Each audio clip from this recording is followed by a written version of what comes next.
आप सबका दी study zone channel पे स्वागत है। आई होप आप सब ठीक होंगे। तो आज हम करेंगे chapter 1 a letter to God part 1 class 10। तो देखिए, जो भी चैप्टर हम पढ़ते हैं उसमें बिफोर यू रीड वाला जो पोर्शन है ये हमें ज़रूर पढ़ना चाहिए। इससे हमें चैप्टर का जिस्ट मिल जाता है। तो देखते हैं। They say faith can move mountains but what should we put our faith in.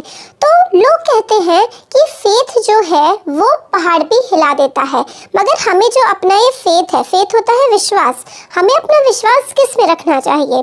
तो ये चैप्टर में हम यही पढ़ेंगे। Lencho is a farmer who writes a letter to God. तो लेंचो जो है वो एक किसान है और वो गॉड को लेटर लिखता है when his crops are ruined. Ruined होता है बर्बाद हो जाना। तो लेंचो की जो फसल है वो बर्बाद हो जाती है और फसल बर्बाद होने से काफ़ी वो दुखी होता है। तो वो मतलब उसको ये विश्वास होता है कि भगवान उसके साथ ऐसा नहीं कर सकते हैं, उसकी फैमिली को इतनी बुरी हालत में नहीं छोड़ सकते हैं, इसलिए वो गॉड को लेटर लिखता है आस्किंग फॉर 100 पेसोस। तो 100 पेसो वो जो है गॉड से मांगता है लेटर लिख के। Does Lencho's letter reach God. क्या जो लेंचो है उसका जो लेटर है, पत्र है, क्या वो भगवान तक पहुंचेगा। The house the only one in the entire valley set on the crest of a low hill. तो जो हाउस है, जिस घर की अभी मैं पिक्चर बता रहे हैं, ये एंटायर वैली, पूरा का पूरा जो इलाका होता है वहाँ पर सिर्फ एक ही घर था। Set on the crest of low hill. और कहाँ पर है क्रेस्ट, हिल होती है, जो पहाड़ होते हैं उसके ऊपर वो घर होता है। From this height one could see the river and the fields of ripe corn. तो जो यहाँ पे भुट्टे, मक्का होता है ना, जो भुट्टे खाते हैं, मक्का जो होता है वो राइप हुए मतलब पके हुए कॉर्न के फील्ड्स भी वहाँ से दिख रहे होते हैं। Dotted with the flowers that always promised a good harvest. तो वहाँ पर ऐसे फ्लावर्स भी होते हैं, उस पर डॉटेड विद द फ्लावर्स मतलब वहाँ पे फ्लावर्स भी लगे हुए हैं, जिससे ये इंडिकेशन मिलता है कि जो हार्वेस्ट है, हार्वेस्ट होती है फसल, कि जो फसल आएगी वो काफ़ी अच्छी आएगी। The only thing the earth needed was a downpour और एटलीस्ट अ शार। तो मतलब अर्थ को जो एक चीज़ चाहिए होती है वो होती है डाउनपोर।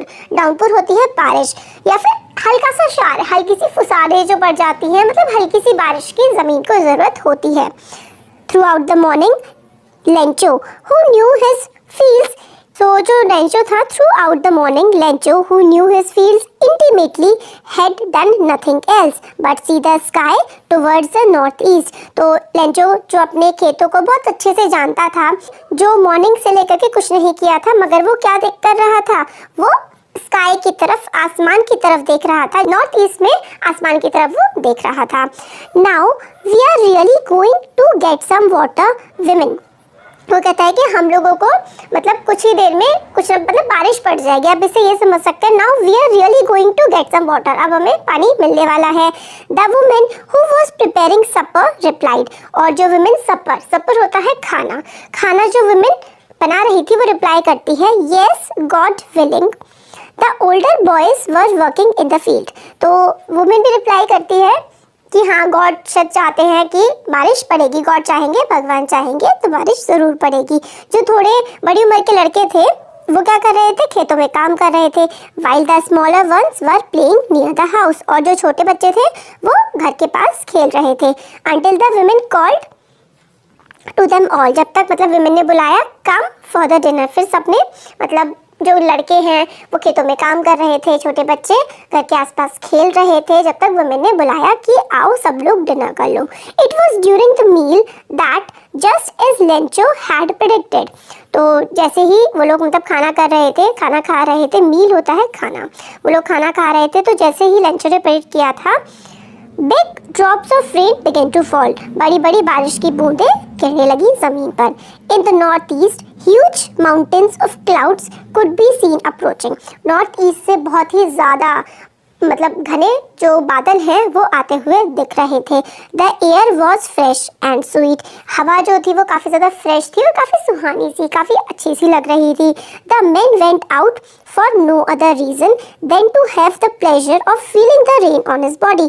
और मैन जो है वो बाहर आ गए, मतलब लोग वो लेंचो जो है वो भी बाहर आ गए कि बारिश की बूंदों का मतलब थोड़ा सा फील कर लिया जाए, उनको प्लेजर, उनका मज़ा ले लिया जाए। इसलिए the pleasure of feeling the rain on his body. And when he returned, he exclaimed, "These aren't raindrops falling from the sky.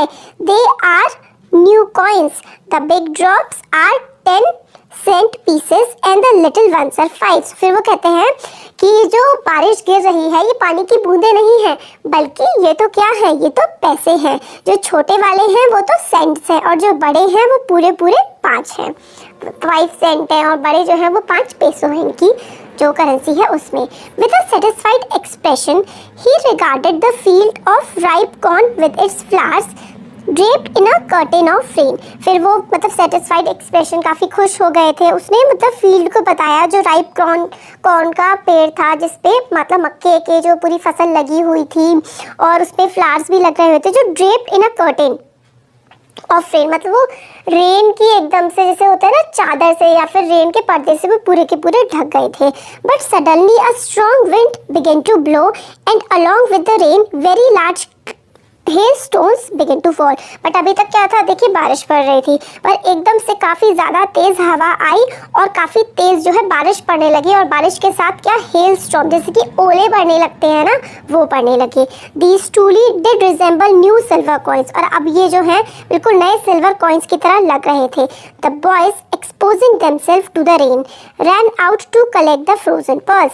फिर बॉयज़ जो हैं वो एकदम से खुश से हो गए और वो बाहर की तरफ आने लगे कि जो ये फ्रोजन पर्ल्स है, जैसे कि जो होते हैं ना ओले छोटे छोटे से होते हैं, ये आ जाओ इनको कलेक्ट करते हैं। It's really getting bad now exclaim the man. But man जो है वो बोलने लगे कि अब जो है हालत काफ़ी ज़्यादा ख़राब हो रही है। I hope it pass quickly, और मतलब हम लोग ये होप करते हैं कि ये जो ओले हैं और ये जो मौसम है जल्दी से यहाँ से चला जाए। It did not pass quickly, मतलब वो एक्सपेक्ट कर रहे थे कि जल्दी से जो मौसम इतना ज़्यादा बिगड़ गया है, ओले पड़ रहे हैं, ये जल्दी से बंद हो जाए, बट वो एकदम से पास नहीं हुआ।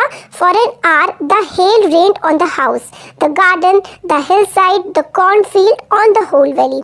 और काफ़ी देर तक, लगभग 1 घंटे तक जो हेल था, जो ओले की बारिश हो रही थी, ओले पड़ रहे थे, वो गार्डन पे, घर पे, खेतों में, हर जगह पर गिरे। पूरी की पूरी वैली में जो है काफ़ी ज़्यादा ओले पड़ गए थे। The field was white as if covered with salt, और फील्ड जो है, खेत जो है वो बिल्कुल वाइट हो गए थे, ऐसा लग रहा था कि वो नमक से ढक गए हैं। Not a leaf remained on the tree, एक पत्ती तक पेड़ों पर नहीं बची थी। The corn was totally destroyed, और जो कॉर्न की फसल थी, मक्के की फसल थी, वो पूरी तरीके से बर्बाद हो चुकी थी। The flowers were gone from the plants, plant से फ्लावर्स बिल्कुल जा चुके थे, फूल जा चुके थे। Lencho soul was filled with sadness, और लेंचो जो है अब काफ़ी ज़्यादा दुखी हो गया था। When the storm had passed he stood in the middle of the field and said to his sons, और फिर जब जो स्टॉर्म पास हो गया, तूफान वहाँ से चला गया, वो खेत के बीचों बीच खड़ा हुआ था और उसने अपने बेटों से कहा, अ plague of locust have left more than this. A plague of locust, plague होता है मतलब जैसे कि कोई चीज़ बहुत बुरी तरीके से फैल जाती है। लोकस्ट होते हैं insects which fly in big groups and destroy crops, मतलब ये जो कीड़े भी जो हैं वो कुछ फसल को छोड़ जाते हैं, मगर ये जो ओले पड़े हैं, ये जो इतनी भयंकर फ्रॉस्ट पड़ा है, इसने पूरी तरीके से फसल को बर्बाद कर दिया है। The hail has left nothing, hail ने कुछ भी नहीं छोड़ा है। This year we will have no corn, इस साल हमारे पास बिल्कुल भी कॉर्न नहीं होगा। That night was a sorrowful one, वो रात काफ़ी ज़्यादा दुख भरी थी। All our work for nothing, हमने इतनी मेहनत की और उसका रिजल्ट कुछ नहीं निकला। There's no one could help us, we all go hungry this year, we will all go hungry this year। कोई भी अब हमारी मदद नहीं कर सकता है, इस साल हम लोग मतलब भूखे ही रहेंगे। तो ये था हमारा चैप्टर 1 का पार्ट 1। आई होप आप सबको समझ आया होगा। नेक्स्ट पार्ट के लिए बेल आइकन जरूर दबाना। Bye bye.